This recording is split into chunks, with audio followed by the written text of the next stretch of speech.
Have you ever wondered if your sexual health is actually normal?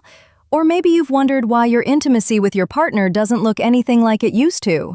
You see, most of us have been sold a lie. Today, we are tearing down the unrealistic expectations ruining your sex life and decoding the absolute truth about your body, your testosterone, and the psychology of intimacy. Hi guys, I am Elena, and welcome back to Elena Talks. Today, we are diving deep into the science of sexual health, drawing from the brilliant insights of urologist Dr. Rena Malik. If you've had questions but never received real answers, pay close attention. Let's start with the biggest trap: unrealistic expectations. Most men get their sexual education from a screen. You are taught that everything should be fast, furious, with perfect performance every single time. But real life isn't a movie. Stress, exhaustion, and daily life happen. If you occasionally lose an erection, it doesn't mean your world is ending. It means you are human. And stop comparing yourself to other couples. You probably think everyone else is doing it every single day. They aren't. Studies show the average couple has intimacy about once a week. But here is the secret. The goal isn't a high number on a scoreboard. It is the quality of the connection.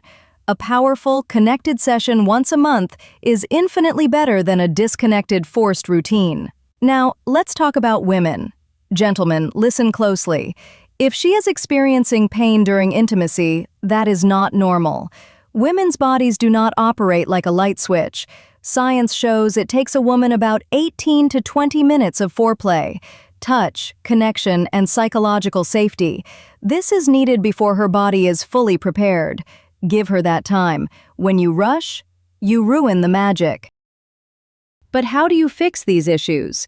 It all comes down to the number one tool in any relationship: communication. But there is a rule. Do not have this conversation in the bedroom 5 minutes before the act. Talk outside the bedroom. And don't use attacking words like, "You do this wrong." Instead, use I statements. Say, "I really love it when we do this," or "I prefer it this way." Make it a safe dialogue, not a critique. Let's get biological for a second. Did you know that 50% of men who struggle with erectile dysfunction actually have a pelvic floor issue? We sit too much. Your pelvic floor muscles get too tight or too weak, restricting vital blood flow. Look into Kegel exercises. It's not just for women. It is a game changer for male vitality and performance. And what about your testosterone? Yes, global levels are dropping due to microplastics, bad diets, and sitting all day. You want to fix it? Lift heavy, sleep deeply, and put your phone away from your body. But there is a darker enemy: cheap dopamine. Dr. Andrew Huberman explains that any dopamine you get without effort will eventually cost you.